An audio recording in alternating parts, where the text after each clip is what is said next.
Agar siz tasodifan samolyotdan tushib ketsangiz, ko'pchilik odamlar suvga tushish kerak deb o'ylashadi, lekin aslida bu eng noto'g'ri fikr hisoblanadi. Gap shundaki, suvning zichlik darajasi juda baland. Yiqilayotganingizda sizning tezligingiz 200 km/s dan ortiq bo'ladi va suvga urilish bu betonga urilish bilan barobar bo'ladi. Agar imkon bo'lsa, boshqa yerga, masalan, Golland do'koniga yiqiling. Sababi bu yerda 3 g'ildirakli juda ham yumshoq.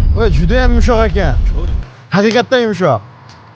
Assalomu alaykum aziz Golland obunachilar, aziz yurtdoshlar. Sizlar bilan bugun mana bunday 3 g'ildirak yangi kelgan 20 ga 40 modelimizni obzorni qilib o'tamiz. Bu mahsulotimizdan bir oy oldin rosa klientlarimizga ma'qul kelib, otaxonlarimizga, akalarimiz sovg'aga olib ketilgan mahsulotimiz yanada yangilangan versiya tashrif buyurgan. Sizlar bilan bugun tanishtirib o'tamiz. Boshlaylik. Xudo xolasa 3 g'ildirakli mana bunday skuterimiz sakariskali bo'lib, balon razmerlari 300 ga 12 hisoblanadi va mana bunday qo'l tormozlar bilan jihozlangan. Sizga qo'shimcha kolonka magnitofonlar, bluetoothli bitta kaska va yoritgich nimchasini qo'shib beriladi. Akalar oldilar boy bakovoylar albatta skuterimizning ichida. Ranglari 3 xil rangi bor. Bemalol ma'qul kelgan rangini kelib tanlashingiz mumkin. Akkumulyatori 30 kilo akkumulyatordan 5 ta jihozlangan va bunda akkumulyator bilan 50-60 km masofadan bemalol bosib o'ta olasiz.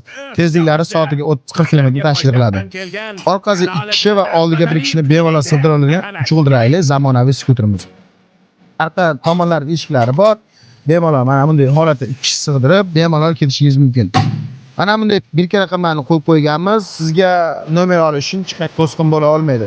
Azizlar, to'xtatish uchun hech qanday sizga muammo yo'q. Sababi 3 xil tormoz rejim qo'yilgan ekan. Qaranglar, rushnoy tormoz 1, oyoq tormoz 2 va oyoq tormozni topolmay qolaman deganlarga mana bu qismga qo'yib qo'l tormozlari ustompga qo'yib qo'yilgan ekan. Nima deyapti bu? Juda ham ajoyib. Oldi qismiga o'tsak, oldi qismi mana bunday oldi bitta katta fara va ikkitadan tomonda 4 tumanki fara bilan jihozlangan. Boshqa gap so'z yo'q. Kalitlar esa Kobotning kaliti deb qo'yilgan, mana bu yerga osib yursangiz bo'ladi. Sizlar bilan oldi yelkasini ishlashini ko'rsatib o'taman.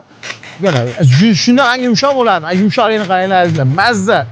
Osmondan tushsangiz ham zo'r, o'tirsangiz ham zo'r, tursangiz ham zo'r. Xullas kalom gazni bosib minish kerak.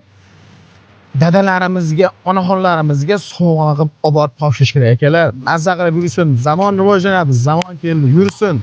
Cho'g'onlarga, gapga, mahalla ko'yga, do'konga mazza qilib borsin va minsin.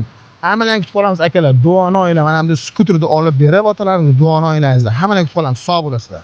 Mana shunday yangi skuterimiz kimga kerak bo'lsa, albatta bizning Golland do'konimizga tashrif buyurishingiz mumkin. Golland do'konimiz Farg'ona viloyati Qo'qon shahri Dang'ara tumanining Kalxoz qishlog'ida joylashgan. Nomerlarimizni yozib qoldiramiz, bemalol aloqa chiqishingiz mumkin.